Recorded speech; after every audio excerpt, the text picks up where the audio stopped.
Hello students, শোনো গল্প বলিতে তোমাদের সকলকে স্বাগত। তোমাদের সঙ্গে রয়েছি আমি কৃষ্ণেন্দু।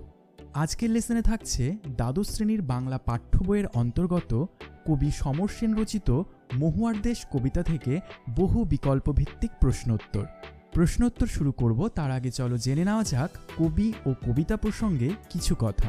1933 খ্রিস্টাব্দে মাত্র 13 বছর বয়সে শ্রীহর্ষ পত্রিকায় কবি সমর সেনের প্রথম কবিতা তুমি ও আমি প্রকাশিত হয়। তার প্রথম কাব্যগ্রন্থটি হল কয়েকটি কবিতা। এরপর তার অন্যান্য কাব্যগ্রন্থগুলি হল গ্রহণ, নানা কথা, খোলা চিঠি, তিন পুরুষ এবং সমর সেনের কবিতা। পাঠ্যক্রম অন্তর্ভুক্ত মহুয়ার দেশ কবিতাটি তার কয়েকটি কবিতা কাব্যগ্রন্থ থেকে নেওয়া হয়েছে। 1937 খ্রিস্টাব্দে মাত্র 21 বছর বয়সে কবি এই কবিতাটি লিখেছিলেন। সমর সেনের কবিতা নামক সংকলনে মহুয়ার দেশ কবিতাটি 17 সংখ্যক কবিতা হিসেবে স্থান পায়। জন্মদিনে কবিতাটি দিয়ে তিনি তার কবি জীবনের ইতি টানেন। কবি সমর সেনের আত্মজীবনীমূলক গ্রন্থটি হল বাবু বৃত্তান্ত। শুরু করছি আজকের লেসনের প্রথম প্রশ্ন। মহুয়ার দেশ কবিতাটি কোন কাব্যগ্রন্থের অন্তর্গত? নানা কথা, তিন পুরুষ, খোলা চিঠি, কয়েকটি কবিতা। এর সঠিক উত্তরটি হল কয়েকটি কবিতা। পরের প্রশ্ন বলছে মহুয়ার দেশ কবিতাটি সমর সেনের কবিতা সংকলনের কত সংখ্যক কবিতা? 18তম কবিতা, 19তম কবিতা, 17তম কবিতা, 16তম কবিতা। এর সঠিক উত্তরটি হল 17তম কবিতা। পরের প্রশ্ন বলছে মহুয়ার দেশ কবিতাটি রচিত হয় 1936 খ্রিস্টাব্দে, 1937 খ্রিস্টাব্দে, 1938 খ্রিস্টাব্দে, 1939 খ্রিস্টাব্দে।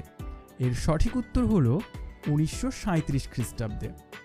পরবর্তী প্রশ্ন, মহুয়ার দেশ কবিতাটির রয়েছে 4টি স্তবক, 1টি স্তবক, 2টি স্তবক, 3টি স্তবক। এর সঠিক উত্তর হল 2টি স্তবক। পরের প্রশ্ন বলছে মহুয়ার দেশ কবিতাটির চরণ বা পংক্তি বা ছত্র সংখ্যা 16টি, 18টি, 20টি, 22টি। এর সঠিক উত্তর 22টি।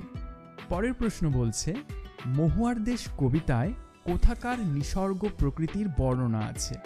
অথবা মহুয়ার দেশ কবিতাটির ক্ষেত্রভূমি কোনটি? পুরুলিয়া, বাঁকুড়া, মেদিনীপুর, ঝাড়খণ্ডের সাঁওতাল পরগনা। সঠিক উত্তর ঝাড়খণ্ডের সাঁওতাল পরগনা। পরের প্রশ্ন বলছে মাঝে মাঝে সন্ধ্যার জলস্রোতে কেমন সূর্য গলিত সোনার মতো উজ্জ্বল আলোর স্তম্ভ এঁকে দেয়? অস্তমিত সূর্য, অলস সূর্য, ক্লান্ত সূর্য, রক্তাক্ত সূর্য। এর সঠিক উত্তর অলস সূর্য। পরের প্রশ্ন অলস সূর্য কোথায় উজ্জ্বল আলোর স্তম্ভ এঁকে দেয়? রাতের আকাশে, গলিত সোনায়, সন্ধ্যার জলস্রোতে, অন্ধকারে ধূসর ফেনায়। সঠিক উত্তর সন্ধ্যার জলস্রোতে। পরবর্তী প্রশ্ন ড্যাশ জলস্রোতে অলস সূর্য দেয় এঁকে? শূন্যস্থানটি পূরণ করো। সকালের, সন্ধ্যার, দুপুরের, রাতের। সঠিক উত্তর সন্ধ্যার। পরবর্তী প্রশ্ন বলছে উজ্জ্বল আলোর স্তম্ভ হল গলিত সোনার মতো, জ্বলন্ত লাভার মতো, পাকা সোনার মতো, প্রজ্বলিত সোনার মতো। সঠিক উত্তর গলিত সোনার মতো। পরবর্তী প্রশ্ন বলছে অলস সূর্য দেয় এঁকে? অলস সূর্য কি এঁকে দেয়? উজ্জ্বল আলোর স্তম্ভ, ধূসর ফেনা, শীতের দুঃস্বপ্ন, দেবদারুর দীর্ঘ রহস্য। সঠিক উত্তর উজ্জ্বল আলোর স্তম্ভ। পরের প্রশ্ন বলছে আর আগুন লাগে কোথায়? আগুন লাগে আলোর স্তম্ভে, শীতের দুঃস্বপ্নে, জলের অন্ধকারে ধূসর ফেনায়, সন্ধ্যার জলস্রোতে। সঠিক উত্তরটি হল জলের অন্ধকারে ধূসর ফেনায়। পরের প্রশ্ন ঘুরে ফিরে ঘরে আসে? কি ঘুরে ফিরে ঘরে আসে? ধোয়ার বঙ্কিম নিঃশ্বাস, মহুয়ার গন্ধ, কয়লা খনির শব্দ, ধুলোর কলঙ্ক। সঠিক উত্তরটি হল ধোয়ার বঙ্কিম নিঃশ্বাস। পরের প্রশ্ন বলছে মহুয়ার দেশ কবিতায় কোন ঋতুর উল্লেখ রয়েছে? শীত ঋতু, গ্রীষ্ম ঋতু, বর্ষা ঋতু, শরৎ ঋতু। সঠিক উত্তর শীত ঋতু। পরের প্রশ্ন বলছে ধোঁয়ার বঙ্কিম নিঃশ্বাস ঘুরে ফিরে ঘরে আসে। নির্জন নিঃসঙ্গতার মতো, উজ্জ্বল স্তব্ধতার মতো, সমুদ্রের দীর্ঘশ্বাসের মতো, শীতের দুঃস্বপ্নের মতো। সঠিক উত্তর শীতের দুঃস্বপ্নের মতো। পরবর্তী প্রশ্ন ধোঁয়ার বঙ্কিম নিঃশ্বাস ঘুরে ফিরে ঘরে আসে। বঙ্কিম শব্দের অর্থ কী? বাঁকা, ঋজু, সমান্তরাল, অসমান। সঠিক উত্তর বাঁকা। পরের প্রশ্ন মেঘ মদির মহুয়ার দেশ কোথায় আছে? পথের দুধারে, অনেক অনেক দূরে, প্রান্তরের শেষে, নিবিড় অন্ধকারে। সঠিক উত্তর অনেক অনেক দূরে। পরের প্রশ্ন বলছে মেঘ মদির মহুয়ার দেশ। মদির শব্দের অর্থ কী? মত্ত, মদ, মৌন, মমতা। সঠিক উত্তর মত্ত। পরের প্রশ্ন সেখানে পথের দুধারে ছায়া ফেলে। সেখানে কি ছায়া ফেলে? সমুদ্রের দীর্ঘশ্বাস, দেবদারুর দীর্ঘ রহস্য, ধুলোর কলঙ্ক, মহুয়ার বন। সঠিক উত্তর দেবদারুর দীর্ঘ রহস্য। যাচ্ছি পরের প্রশ্নে। মহুয়ার দেশ কবিতায় কয়টি গাছের উল্লেখ রয়েছে? একটি, দুটি, তিনটি, চারটি। সঠিক উত্তর দুটি। এই দুটি হল মহুয়া ও দেবদারু। পরবর্তী প্রশ্ন দেবদারুর দীর্ঘ রহস্য ছায়াপাত ঘটায় সন্ধ্যার জলস্রোতে, পথের দুধারে, মহুয়ার বনে, নিবিড় অন্ধকারে। সঠিক উত্তর পথের দুধারে। পরের প্রশ্ন বলছে মহুয়ার দেশ কবিতায় রাতের নির্জনতাকে আলোড়িত করে। অবসন্ন মানুষের ক্লান্তি, সমুদ্রের দীর্ঘশ্বাস, কয়লা খনির শব্দ, শীতের দুঃস্বপ্ন। সঠিক উত্তর সমুদ্রের দীর্ঘশ্বাস।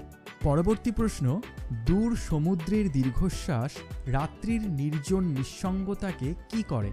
প্রফুল্ল করে, প্রস্ফুটিত করে, আলোড়িত করে, কলঙ্কিত করে। সঠিক উত্তর আলোড়িত করে। পরের প্রশ্ন বলছে আমার ক্লান্তির উপরে ঝরুক। এখানে কি ঝরে পড়ার কথা বলা হয়েছে? দেবদারুর দীর্ঘ রহস্য, শীতের দুঃস্বপ্ন, মহুয়া ফুল, মচকা ফুল। সঠিক উত্তর মহুয়া ফুল। যাচ্ছি পরের প্রশ্নে।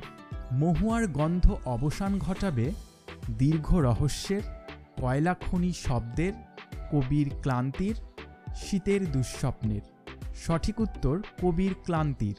পরের প্রশ্ন বলছে মহুয়ার দেশ কবিতায় কবি রহস্য খুঁজে পেয়েছেন মহুয়ার বনে, সমুদ্রের দীর্ঘশ্বাসে, নিবিড় অন্ধকারে, দেবদারুর বনে। সঠিক উত্তর দেবদারুর বনে। পরের প্রশ্ন বলছে মহুয়ার দেশ কবিতায় মহুয়া বনের ধারে রয়েছে সমুদ্র, কয়লার খনি, নিবিড় অন্ধকার, দেবদারুর বন। সঠিক উত্তর কয়লার খনি। পরের প্রশ্ন বলছে মাঝে মাঝে শুনি। কবি মাঝে মাঝে কি শোনেন? সমুদ্রের দীর্ঘশ্বাসের শব্দ, মহুয়ার ফুল পড়ার শব্দ, কয়লা খনির গভীর বিশাল শব্দ, সন্ধ্যার জলস্রোতের শব্দ। সঠিক উত্তরটি হল কয়লা খনির গভীর বিশাল শব্দ। পরের প্রশ্ন বলছে মহুয়া বনের ধারে কয়লা খনির শব্দ কী রকমের? গম্ভীর ও বিশাল, গভীর ও বিশাল, গম্ভীর ও ভয়ঙ্কর, গভীর ও শান্ত। সঠিক উত্তরটি হল গভীর ও বিশাল। পরবর্তী প্রশ্ন কয়লার খনির গভীর বিশাল শব্দ হয় সমুদ্রের ধারে, পথের দুধারে, ঘুমহীন রাতে, মহুয়া বনের ধারে। সঠিক উত্তর মহুয়া বনের ধারে। পরের প্রশ্ন বলছে মহুয়ার দেশে অন্ধকার কেমন? তমসাচ্ছন্ন, গভীর, নিবিড়, বিশাল। সঠিক উত্তর নিবিড়। পরবর্তী প্রশ্ন এখানে অসহ্য নিবিড় অন্ধকারে। এখানে বলতে কোন স্থানের কথা বলা হয়েছে? সাঁওতাল পরগনার জঙ্গল, সাঁওতাল পরগনার জঙ্গল, অযোধ্যা পর্বতমালা, বিন্ধ্য পর্বতমালা, গির অরণ্য। সঠিক উত্তরটি হল সাঁওতাল পরগনার জঙ্গল। পরবর্তী প্রশ্ন বলছে অবসন্ন মানুষের শরীরে দেখি শীতের দুঃস্বপ্ন, পোড়া দাগ, ধুলোর কলঙ্ক, ক্লান্ত দুঃস্বপ্ন। সঠিক উত্তর ধুলোর কলঙ্ক। পরবর্তী প্রশ্ন, মহুয়ার দেশের অবসন্ন মানুষের চোখ তন্দ্রাচ্ছন্ন, ঘুমহীন, অসহ্য ও নিবিড়, ক্লান্ত। সঠিক উত্তর ঘুমহীন। পরের প্রশ্ন বলছে, ঘুমহীন তাদের চোখে হানা দেয়, ধুলোর কলঙ্ক, নির্জন নিঃসঙ্গতা, সমুদ্রের দীর্ঘশ্বাস, ক্লান্ত দুঃস্বপ্ন। সঠিক উত্তর ক্লান্ত দুঃস্বপ্ন। পরবর্তী প্রশ্ন, কার শরীরে ধুলোর কলঙ্ক? মহুয়ার দেশের চাষির, মহুয়ার দেশের জনতার, কয়লা খনির শ্রমিকের, মহুয়ার দেশের কুলিদের। সঠিক উত্তর কয়লা খনির শ্রমিকের। পরবর্তী ও শেষ প্রশ্ন, মহুয়ার দেশে শিশির ভেজা সকালের রং কি? সবুজ, নীল, হলুদ, লাল। সঠিক উত্তর সবুজ। তো এই ছিল আজকের লেসনটি ভালো লাগলে অবশ্যই লাইক করবে এবং সহপাঠী ও বন্ধুবান্ধবীদের কাছে শেয়ার করবে।